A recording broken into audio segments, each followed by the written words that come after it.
Hello दोस्तों, स्वागत है आप सभी का आपके अपने जानो यूट्यूब चैनल में। आशा करता हूँ आप सभी बहुत अच्छे होंगे और मन लगाकर पढ़ाई कर रहे होंगे। तो दोस्तों आज मैं लेके आया हूँ बीपीएससी मॉडल आंसर पटना कलाम पेंटिंग के बारे में। बीपीएससी में जितने भी पूछे गए क्वेश्चन हैं उन सभी का आंसर देने का प्रयास किया है मैंने इसी एक वीडियो में।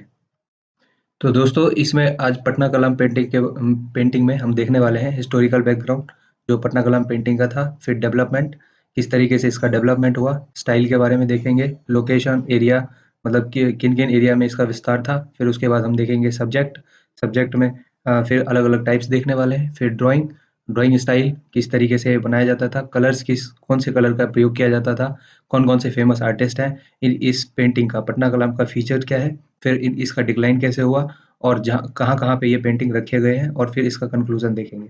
तो दोस्तों पूरा आंसर प्रोवाइड किया गया है ये बीपीएससी मॉडल आंसर। तो इसी तरीके से और भी बहुत सारे आंसर हमारे चैनल पे है। तो अभी तक आपने अगर लाइक, शेयर, सब्सक्राइब नहीं किया है तो प्लीज़ लाइक, शेयर, सब्सक्राइब ज़रूर करें क्योंकि इससे मोटिवेशन बना रहता है और इस वीडियो को बनाने में बहुत मेहनत लगता है। तो प्लीज़ लाइक, शेयर, सब्सक्राइब ज़रूर करें। तो देखते हैं दोस्तों पटना कलाम पेंटिंग के बारे में। सबसे पहले हम बात करेंगे हिस्टोरिकल बैकग्राउंड के बारे में। दोस्तों पटना कलाम का जो डेवलपमेंट हुआ है वो मेनली 1750 से लेके 1925 एडी के बीच में माना जाता है। तो इसमें जो डेवलपमेंट हुआ है ये कैसे शुरू हुआ इसके बारे में बात करते हैं हम। तो जैसा कि आप सभी को पता भी होगा कि शाही दरबार मतलब कि जो मुगल एम्पायर हुआ करता था उस टाइम पे मुगल पीरियड में बहुत सारे पेंटर्स हुआ करते थे। जहांगीर स्पेशली बहुत ज़्यादा पसंद करता था आर्टिस्ट को और आर्ट आर्ट को भी। फिर उसके बाद धीरे-धीरे जो मुगल पीरियड में जैसे-जैसे औरंगज़ेब का आगमन होता है, उसके बाद क्या होता है कि आर्टिस्ट जो है वो डिसेंट्रलाइज़ होने लगते हैं, मतलब वहाँ से प्रस्थान करने लगते हैं क्योंकि औरंगज़ेब जो है वो आर्टिस्ट को सपोर्ट नहीं करता है। फिर इसी की वजह से बहुत सारे लोकल और रीजनल स्टाइल डेवलप होते हैं और उ उसमें जो है पटना कलाम का भी नाम आता है। तो इस तरीके से आप हिस्टोरिकल बैकग्राउंड लिख सकते हैं या फिर इंट्रोडक्शन में भी इसको डाल सकते हैं। फिर उसके बाद अगर हम डेवलपमेंट की बात करेंगे, तो सबसे पहले हम वही बात है कि औरंगज़ेब की पॉलिसी जो है, वो किसी भी आर्ट फॉर्म को पैट्रोनेज नहीं देता था। क्यों? क्योंकि वो जो है पेंटिंग और डांस इन सभी को फिज़ूल का खर्च मानता था और अपने एक्सपेंडिचर को भी कम करना चाहता था। इसलिए जो औरंगज़ेब है, वो किसी भी आर्ट फॉर्म को सपोर्ट नहीं करता है। तो इसकी वजह से होता क्या है, जो आर्टिस्ट होते हैं, मुगल दरबार के आर्टिस्ट होते हैं, वो धीरे-धीरे जाके दूसरे इलाकों में सेटल होने लगते हैं। उसमें से एक एक महत्वपूर्ण इलाका आता है, जिसका नाम है मुर्शिदाबाद। तो मुर्शिदाबाद जब बैटल ऑफ प्लासी 1757 में होती है, तो उसके बाद क्या होता है कि बहुत सारे आर्टिस्ट जो है फिर मुर्शिदाबाद को भी छोड़कर दूसरी जगहों पे जाना शुरू कर देते हैं। ऐसा इसलिए होता है क्योंकि जो मीर जाफ़र का बेटा होता है मीरान, वो भी जो है आर्ट को सपोर्ट नहीं करता है। तो कुछ आर्टिस्ट जो मुर्शिदाबाद में रह रहे थे, वो फिर पटना के आस-पास वाले इलाकों में जाके सेटल होने लगते हैं। तो इस तरीके से वो आर्टिस्ट यहाँ पे बस गए पटना के आस-पास। तो यहाँ पे देखते हैं हम पटना के बाद जो यहाँ पे एक यूनिक स्टाइल निकल के आता है पटना, इसीलिए पटना के सराउंडिंग एरिया में ये था, तो इसलिए इसका नाम पटना कलाम रख दिया जाता है। तो इसमें होता क्या है कि जो ये स्टाइल है, इसमें 3 स्टाइल महत्वपूर्ण है। इस तरीके से आप छोटा-सा डायग्राम बनाएँगे और उसमें इस तरीके से फ्लो चार्ट की मदद से दिखाएँगे कि इसमें मुगल स्टाइल भी शामिल है, ब्रिटिश का इन्फ्लुएंस भी था और लोकल स्टाइल जो हुआ करता था, उसको भी इनकलकेट किया है इस आर्ट फॉर्म में। क्योंकि इस पेंटिंग में कंपनी का मतलब ब्रिटिशर्स का काफ़ी इन्फ्लुएंस था, तो इसीलिए इसको कंपनी स्टाइल भी बोला जाता है। जैसा कि आप यहाँ पे देख सकते हो, इसको क्या बोला जाता था, एक अल्टरनेट नेम था इसका, इसको कंपनी स्टाइल भी बोला जाता था इस आर्ट फॉर्म को। अ, दोस्तों ये जो आर्टिस्ट थे, ये मुगल दरबार में रहते थे और वहाँ पे पेंटिंग किया करते थे। लेकिन पटना कलाम और मुगल पेंटिंग में बहुत यूनिक डिफरेंस है कि जो मुगल पेंटिंग हुआ करते थे, वो शाही दरबार से रिलेटेड होते थे और काफ़ी लग्ज़रियस लाइफ़ उसमें दिखाया जाता था उन पेंटिंग में। लेकिन पटना कलाम में क्या है कि आम लोगों की ज़िंदगी, कॉमन लाइफ़स्टाइल को दिखाया गया है, जैसा कि आप इस पिक्चर में देख सकते हो। और इसमें होता है कि जो ये जो पेंटिंग है, ये मिनिएचर पेंटिंग इसको बोलते हैं क्योंकि इसका जो आर्ट बनाया जाता था वो पेपर और आइवरी किसको बोलते हैं? हाथी के दाँत को। तो उसमें बनाया जाता था, इसलिए इसको जो आकार में होते थे, ये शेप में छोटे होते थे। फिर उसके बाद हम एरिया और लोकेशन की बात करेंगे, तो जैसा कि आपको शुरू में भी बताया मैंने कि जो आर्टिस्ट थे वो पटना के आस-पास वाले इलाकों में सेटल हो गए थे, तो यहाँ पे इस तरीके से आप छोटा-सा डायग्राम बनाएँगे बिहार का और यहाँ पे दिखाएँगे कि ये जो आर्टिस्ट हैं ये कहाँ पे सेटल हुए थे, तो ये पटना के आस-पास रीजन में सेटल हो गए थे। तो ये जो एरिया है इसका, इस पेंटिंग का, ये पटना के सराउंडिंग एरिया में ही देखने को मिलता है। यहाँ पे कुछ आप एरिया को मेंशन कर देंगे, जैसे दानापुर, आरा, लोधी कटरा और मुगलपुर, दीवान मोहल्ला, इन सब एरिया को आप मेंशन कर सकते हैं एग्जाम्पल के तौर पे। फिर इसमें अगर अगर हम थीम की बात करेंगे तो थीम थीम में जो होता था, थीम या सब्जेक्ट, उसमें कॉमन लाइफ को दिखाया गया है। ह्यूमन की पेंटिंग बनाई जाती थी, ह्यूमन्स की, और बर्ड एंड एनिमल्स भी दिखाए गए हैं। तो कॉमन लाइफ में अगर हम बात करेंगे तो कॉमन लाइफ में क्या होता था कि फार्मर जो खेती कर रहे हैं उनको दिखाया जाता था। फिर वुड कटिंग के सीन दिखाए गए हैं, मछली बेचने वालों की तस्वीर तस्वीर दिखाई गई है, ब्लैक स्मिथ जो लोहार हैं उनकी पिक्चरें बनाई गई हैं, फिर टेक्सटाइल वर्कर। इस तरीके से कॉमन लाइफ से ये रिलेटेड था। फिर ह्यूमन की बात करेंगे, ह्यूमन पेंटिंग में क्या होता था कि जो ह्यूमन बॉडी है उसको बहुत ही आर्टिस्टिक और फैसिनेटिंग तरीके से बनाया जाता था। जैसे कि डीप आई दिखाया जाता था, जो आईब्रोज हुआ करते हैं उनको हैवी मतलब चौड़े हुआ करते थे, और नोज पॉइंटेड नोज हुआ करते थे। और फेस का जो डिपिक्शन है काफी अच्छा फेस का डिपिक्शन किया जाता था। मतलब रियल एक तरीके से, जिस तरीके से फोटो खींचते हो आप उस तरीके से इस पेंटिंग को बनाने का प्रयास किया जाता था। बर्ड और एनिमल्स में जैसे कि स्नेक्स हैं, फिश हैं, बर्ड है, ये जो है इस पेंटिंग की यूनिक यूनिक चीजें हैं जिसको आप मेंशन कर सकते हो। फिर हम बात करेंगे ड्राइंग मेथड्स के बारे में। तो पटना कलाम का जो ड्राइंग मेथड है वो भी बहुत ही ज़्यादा यूनिक होता था अपने आप में। क्यों? क्योंकि इसमें जो बाकी सारी जो पेंटिंग होती है उसमें क्या होता है कि पहले जो है डायग्राम बनाया जाता है, first diagram is made and then colour is filled, colour are filled. तो पहले डायग्राम बना के फिर कलर कलर किया जाता है। लेकिन इसमें पेंटिंग पेंटिंग और ड्राइंग दोनों, कलरिंग, ये जो है साथ साथ चलते रहते हैं। फिर उसके बाद बात करेंगे तो इसमें जो ब्रश यूज किया जाता था वो एनिमल फर, मतलब जो एनिमल जो होते थे जैसे स्क्विरल वगैरह, उनके बालों से बनाया जाता था। फिर इसका जो लैंडस्केप मतलब जो आप पीछे का बैकग्राउंड देखते हो, जिसको पीछे का बैकग्राउंड भी बोल सकते हैं, इसमें ज़्यादातर जो इसमें पिक्चरें बनाई गई हैं, जो आर्ट बनाया गया है, उसमें दिखाई नहीं देता है।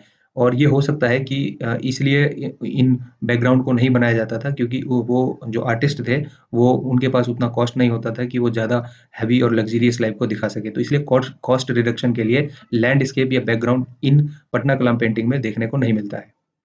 फिर उसके बाद हम बात करेंगे कलर्स। तो कलर्स जो है बहुत इम्पोर्टेंट है।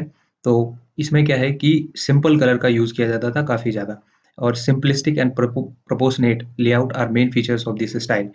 Instead of bright colour, soft and calm colour used.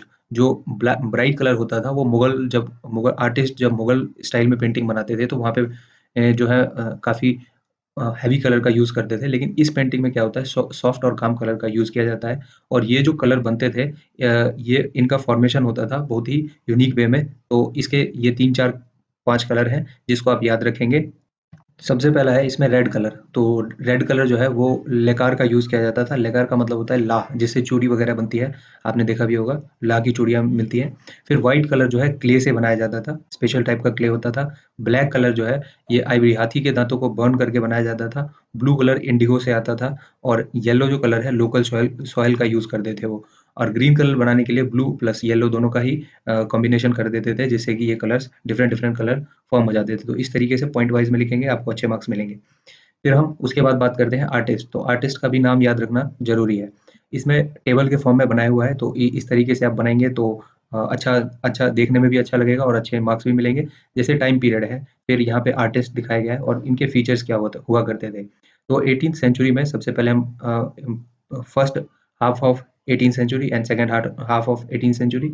तो इसमें जो आर्टिस्ट हैं फर्स्ट हाफ में, तो उनका नाम है सेवक राम और हुलास लाल। ये 2 आर्टिस्ट अलग-अलग हैं। तो इनका जो पेंटिंग है, ये उन्होंने सबसे पहले शुरुआत करी थी। अर्ली पेंटर्स इनको कहते हैं। और ये जो मेनली आर्ट बनाते थे, ये होली, दिवाली से रिलेटेड हुआ करता था। तो इस तरीके से 1-2 बातें आप फीचर में भी लिख सकते हैं। फिर उसके बाद शिव दयालाल, यमुना प्रसाद, तो ये 2 अलग लोग हैं। ये सेकंड हाफ में आए थे। तो इन्होंने जो पेंटिंग बनाई है उसमें क्या होता था, जो मैट्रिमोनियल मुस्लिम्स के मैट्रिमोनियल अलायंस होते थे उसको दर्शाया जाता था शिव दयालाल के द्वारा। और यमुना प्रसाद जो है ये बेगम का अल्कोहलिज्म, जो आप अभी स्क्रीन पे देख सकते हो, इसको दर्शाया गया है इनके द्वारा। फिर 19th सेंचुरी में राधा मोहन बाबू हुए थे। तो इनका जो है, इनको master of Patna Kalam image illustration बोला जाता है। क्यों?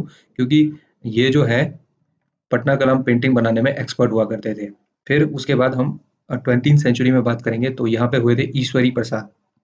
ये जो थे मेनली कोलकाता में रहते थे, तो इस वजह से जो पटना कलाम पेंटिंग है, ये एक कुछ टाइम के लिए कोलकाता भी पटना कलाम पेंटिंग का सेंटर बन चुका था। ठीक है, तो इस तरीके से आप आर्टिस्ट को मेंशन करेंगे। इसके बाद हम चलते हैं आगे। तो अब हम बात करेंगे इसके main features and characteristics of Patna Kalam. तो इसमें पहला जो पॉइंट है, वो पटना कलाम जो पेंटिंग है उसमें मुगल स्टाइल जो है उसका उसकी छवि तो मिलती है, लेकिन ये जो पेंटिंग होती है ये बहुत ही सिंपलिस्टिक होती है, जैसा कि आपको मैंने पहले भी बताया था। तो इस पॉइंट को आप मेंशन कर सकते हैं कैरेक्टरिस्टिक में। फिर दूसरे में हम बात करेंगे Patna Kalam has clear influence western painting style. तो जैसा कि हमने पहले भी देखा था डायग्राम में कि जो ब्रिटिशर्स हैं उनका भी इन्फ्लुएंस इस पेंटिंग में दिखाई देता है, ब्रिटिश आर्ट आर्ट स्टाइल का भी। तो इसको इसलिए जो है शुरू में कंपनी स्टाइल भी बोला गया था। अब इसमें ये जो उस टाइम पे जो कलकत्ता कैलकाटा हुआ करता था, कैलकाटा जो है ये इसको लंदन ऑफ ईस्ट भी बोला जाता था, तो ये भी पॉइंट आप एक ऐड कर सकते हैं। इसमें जो लाइट कलर्स का यूज़ किया जाता है, लाइक स्केच मतलब वास्तविक इमेज बनाने की कोशिश की जाती है पूरे आर्ट आर्ट फॉर्म में। फिर जो ब्रश है, जो ब्रश यूज़ किया जाता है वो एनिमल्स के फर, हेयर, जैसे टेल ऑफ स्क्विरल्स, ये जो है कॉमन चॉइस होते थे आर्टिस्ट लोगों के।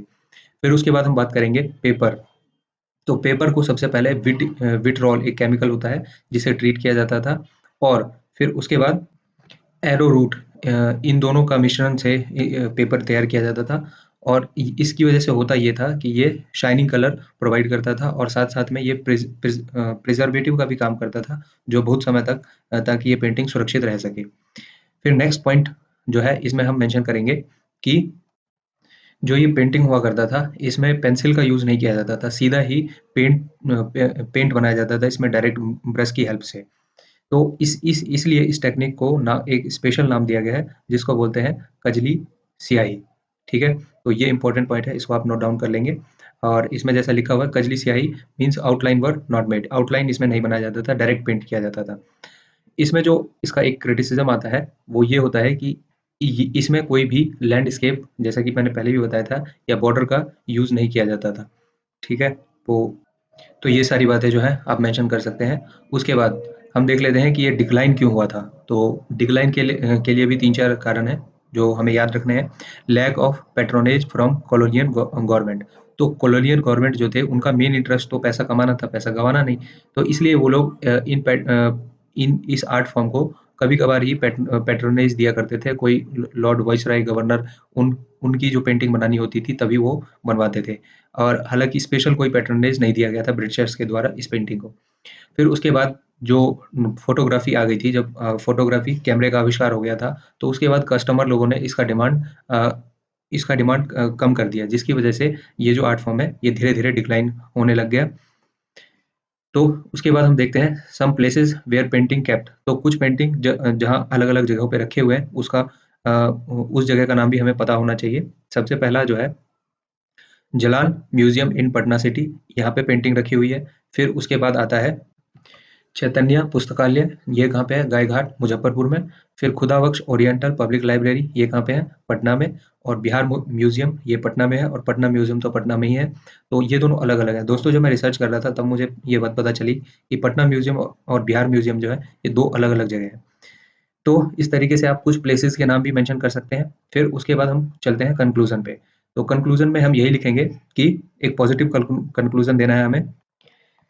ओवरऑल जो ये पेंटिंग है, ये पेंटिंग स्टाइल, ये सिर्फ़ बिहार का ही हेरिटेज नहीं है, ये पूरे इंडिया का हेरिटेज है। क्योंकि इसमें ये एकमात्र ऐसी पेंटिंग थी जिसमें नॉर्मल जो कॉमन लाइफ़ है, नॉर्मल लोगों की आम ज़िंदगी कैसी होती थी, उसको दिखाया गया है। बाकी सारी जो पेंटिंग बनाई जाती थी, उसमें क्या होता था कि राजा-महाराजाओं की पेंटिंग ज़्यादा बनाई जाती थी, और आम लोगों की ज़िंदगियों के बारे में हमें उतना पता नहीं चलता था। तो इसलिए ये जो पेंटिंग है, ये काफ़ी इम्पोर्टेंट हो जाता है। तो इस तरीके से आप एक पॉजिटिव कंक्लूजन लिख के और अपने आंसर को एंड कर सकते हैं। और दोस्तों, अभी तक अगर आपने लाइक शेयर सब्सक्राइब नहीं किया है तो लाइक शेयर सब्सक्राइब जरूर करें, और इसी तरीके के और भी वीडियो हमारे चैनल पे प्लेलिस्ट बनी हुई है बीपीएससी मॉडल आंसर के नाम से, तो आप उसको भी चेकआउट कर सकते हैं, लिंक डिस्क्रिप्शन में मिल जाएगा। Thank you, bye bye, take care.